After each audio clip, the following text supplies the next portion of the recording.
Good day guys, Mac Garage again. So today guys, re-rebuild na tayo ng engine ng Vios. Ayan. So ito yung kanyang block na pa-replace na natin. Yan yung piston.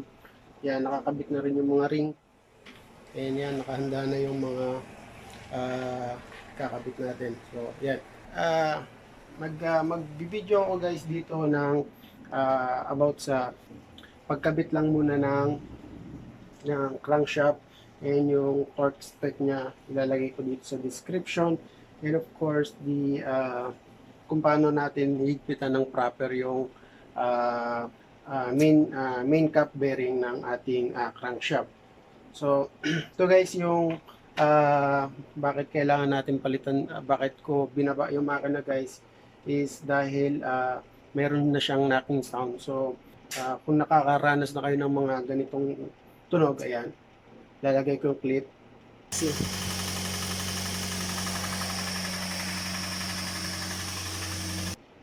Yan.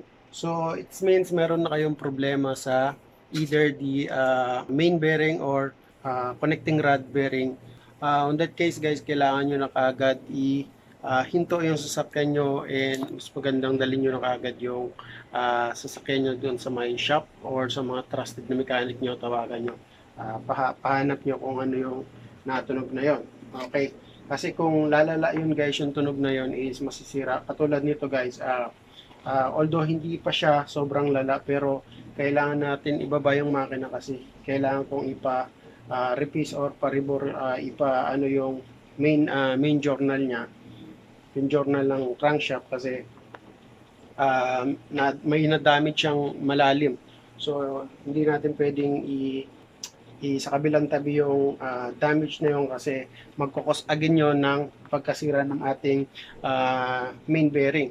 So ito yung main bearing niya guys. Basta pagkasira na yun, wag nyo nang pilitin pang paandarin yung sasakyan nyo, kasi magkakaroon kayo ng malaking problema, and of course gagastos kayo ng malaki kasi kailangan i-overall yung sasakyan, yung makina.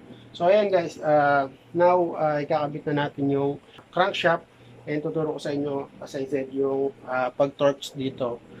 Mag-upload ako ng buong video nito ng pag-rebuild ko, and also mag-upload din ako ng piece by piece para yung ibang gustong panoorin lang yung ibang parts ng pag-build ng sasakyan, kasi hindi naman lahat is magbi-build ng sasakyan, di ba? So yung iba is ang kailangan lang nilang i-rebuild is or ayusin yung tulad nito, yung like example, papalit ng spark plugs or magpapalit ng crankshaft bearing. Ayan. So yung crankshaft bearing guys, pwede rin yung dukutin dito sa may ilalim, no? So explain ko muna guys bago, kasi baka sabihin nyo bakit binaba mo pa yung makina nito, bakit in-overall mo pa kung pwede rin naman palang dukutin yung bearing nito sa ilalim. So binaba ko yung makina nito kasi meron din siyang problema sa may piston niya, sa may piston ring niya. Okay, kasi hindi lang siya katok yung makina niya, meron din siyang problema na kumakain ng langis yung makina niya, kasi nga guys, yung piston ring niya is hindi na nagpa-function ng tama. Okay, yung oil ring niya is barado na, hindi na siya nakaka kuha ng maayos na na ring doon sa may piston wall. Okay, kasi dapat yung ring niya is nagpi-play yun, and then pagka binaba mo yung bumababa yung ring, nakaka-script siya ng oil from the cylinder wall to crankcase. So ang nangyayari is hindi na nakaka-script siya ng maayos, so nasusunog yung langis doon sa may top of the piston, kasi pumapasok siya doon, lumulusot siya doon, kasi nga yung oil ring niya hindi na sa maka-script ng maayos. So yun guys, kaya binaba ko yung makina nito. And the other things guys is katok siya. What I mean the katok, kaya siya kumatok guys, kaya yung tunog na yan is tak tak tak tak. kan yung ano yung tunog na knocking sounds is kinain na rin niya yung main bearing niya, and then yung sa connecting rod bearing. So yung dalawang yun is ano na, sirang-sira na siya. Okay? So pakita ko sa inyo yung clip bago ko siya tinanggal. Okay, ayan. And then nakita natin yung mga problema. Ayan. So kung nakikita natin yung ating main rod bearing is ano na, napudpud na. Sumama na siya dito sa ating crankshaft, kaya sunog yung ating banda dito sa may number 4, number 3 at saka number 4 na cylinder. So yan. So napapansin nyo dyan, sira na talaga yung kanyang main bearing at saka yung kanyang rod bearing. So, kaya guys, ang ina-advise ko pag narinig nyo yun is mas maganda ihinto nyo muna yung inyong sasakyan. So, ikabit na natin yung crankshaft. So, ito na guys yung block ng ating sasakyan. So, nilinis ko yung bearing. Ito yung main bearing niya guys. So, ito bago yan mga yan. So, kung gusto nyo malaman yung yan, yung kanyang parts number. So, ito yung thrust bearing guys. So, kung nakikita nyo, itong may butas is sa may block. So yung wala naman butas guys, katulad nito is dito yan sa may takip ng crankshaft. So, dito natin yan ilalagay. So, kita ko sa inyo lahat. So, lilinisin ko muna guys, isa-isa. And then, isasalpak ko na.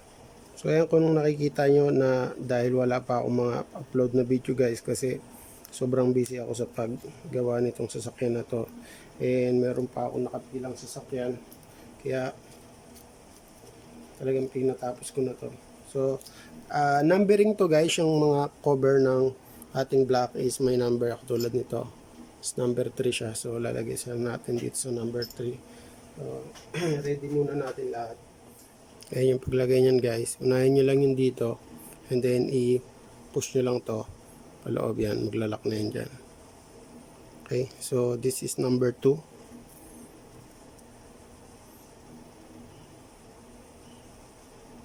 Okay. So guys, pagka maghahawak kayo ng bearing, make sure nyo lang na malinis yung inyong kamay para hindi magkaroon siya ng kahit pa anong damage sa loob ng bearing. So kung kaya nyong wag hawakan yung gitna, wag nyo na lang hawakan.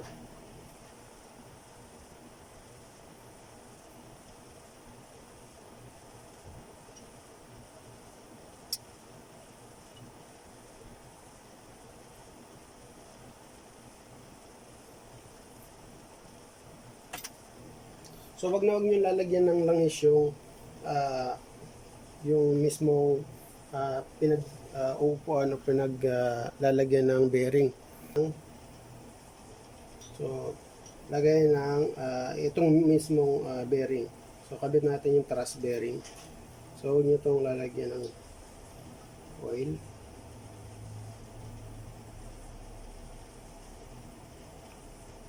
So now lalagyan natin guys yung bearing ng langis.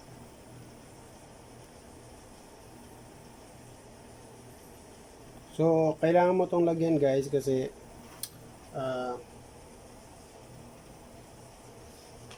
para hindi nyo magkaroon ng gas-gas pag unang start ng sasakyan. Kung meron kayong lube, yan lagyan nyo. So wala akong lube kasi mahirap makabili sa panahon ngayon.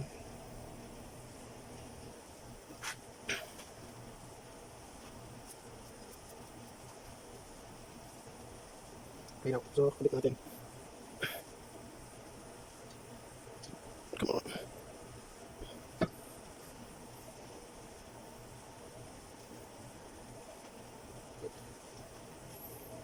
So guys, kung nakikita nyo, hindi ako gumamit dito ng plastic gauge kasi pinamachine shop ko na to.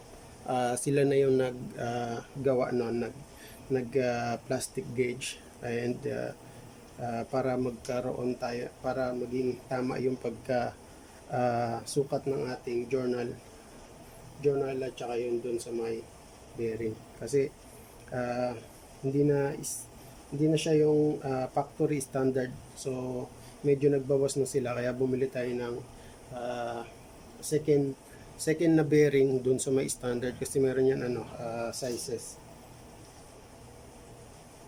So kabit muna natin yung number 3. So lagyan natin ulit ng langis.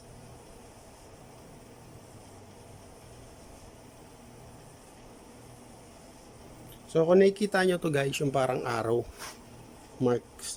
Okay? Yung iba arrow talaga. So yung arrow niyan, dapat yan, naka-front yan doon sa may harmonic balancer or front of the engine, kung tinatawag nila. So andito yung ating harmonic balancer nakalagay. So dito yan dapat naka-align. Hindi nyo pwedeng ibaliktad yan kasi magkakaroon kayo ng problema sa bearing. Hindi nyo mahigpit yan ng maayos. Then, ito, dapat malinis itong mga tornilyo. Kumaya, gagawin natin yan. Nalinis ko naman na yan, pero lalagyan ko ng lube para maganda yung pag-torques.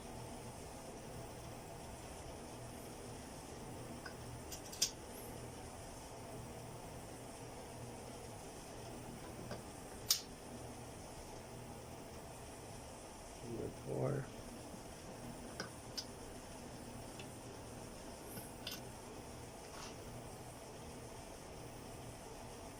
Number 5. So of course, kung magdi-DIY kayo guys, make sure nyo lang na meron kayong proper tools.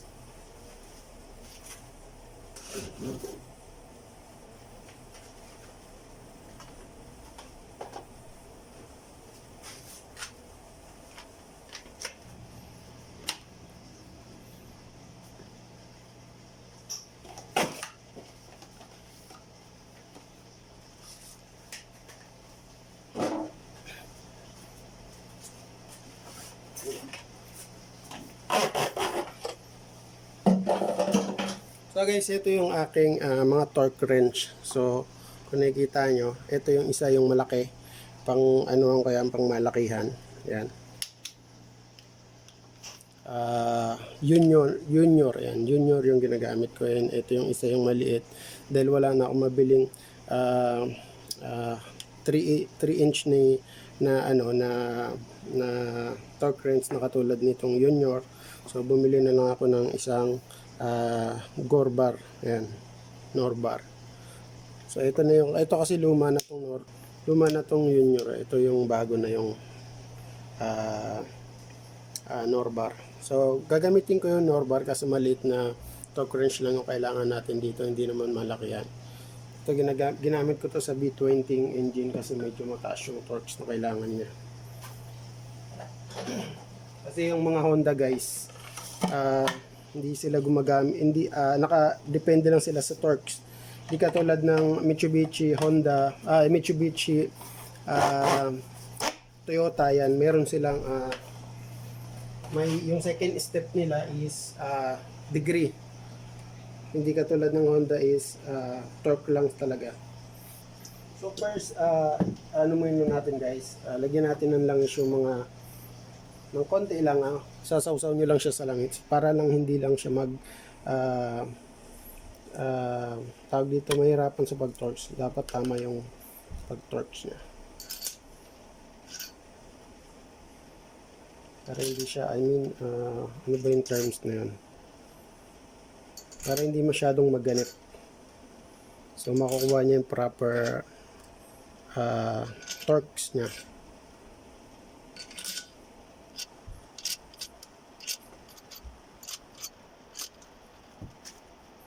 So kung wala kayong impact wrench, pwede rin naman kayong gumamit by mano-mano. Since meron ako para mabilis yung trabaho.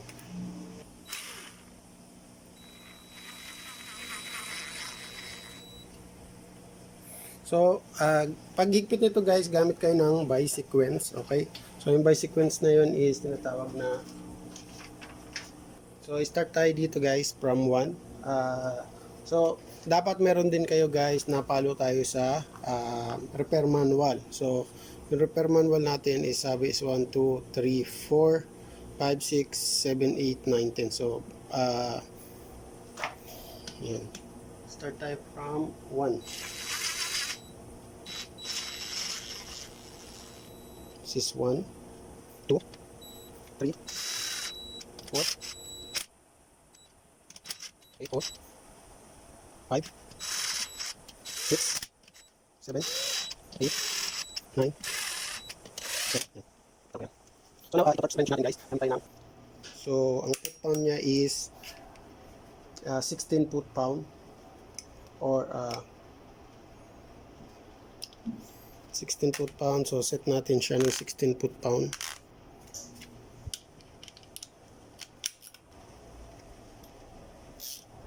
So, start tayo guys from 1. So, dito tayo mag-i-start.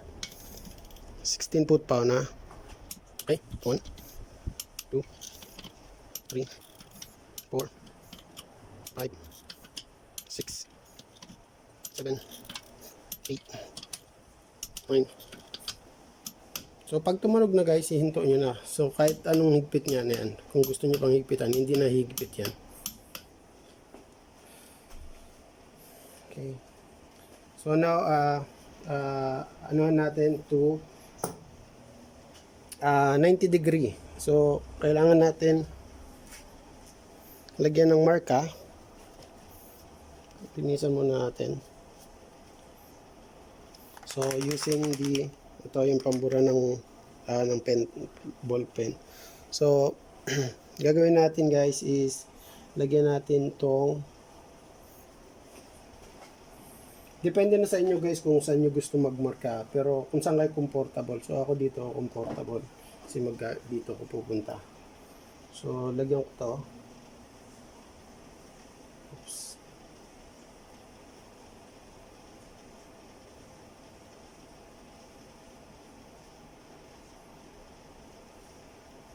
Ayan, 90 degree yan. Dito ko siya kita.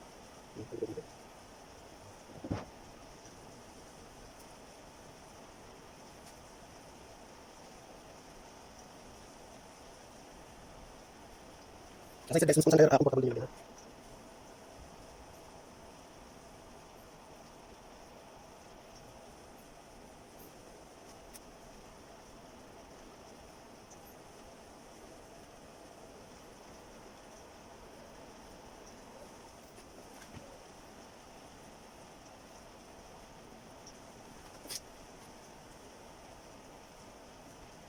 Okay. So, gamit tayo nitong malaking ito. Start tayo from 1 again.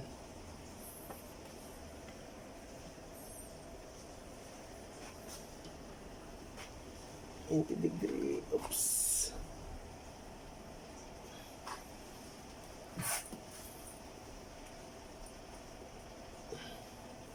Okay, 1.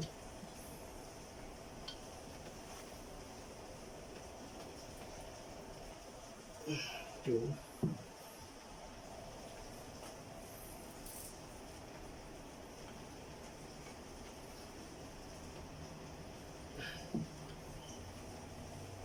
So, start tayo 1, 2, 3. Dito na tayo sa 3.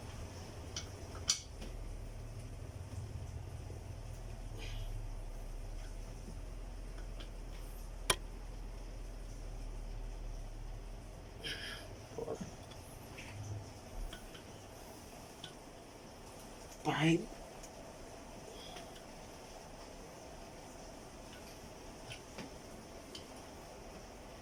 6,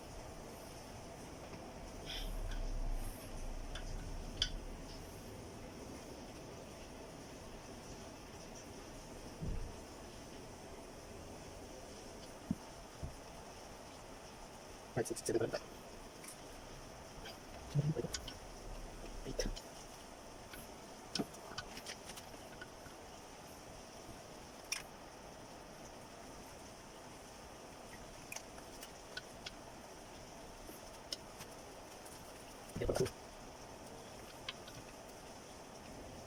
Okay, so 90 degree, okay.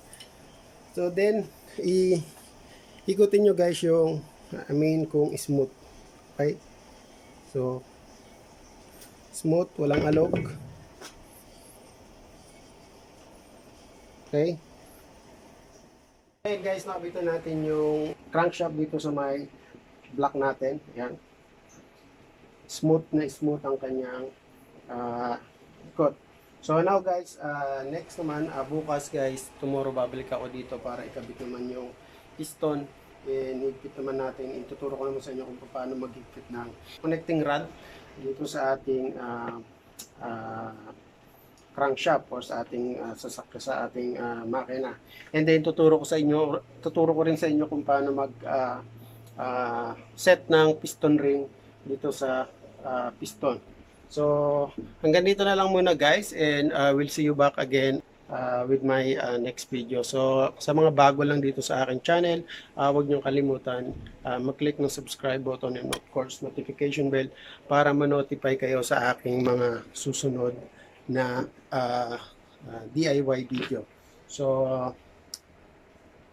and guys, sana may natutunan ulit kayo dito sa aking video sa video ito, and we'll see you again soon.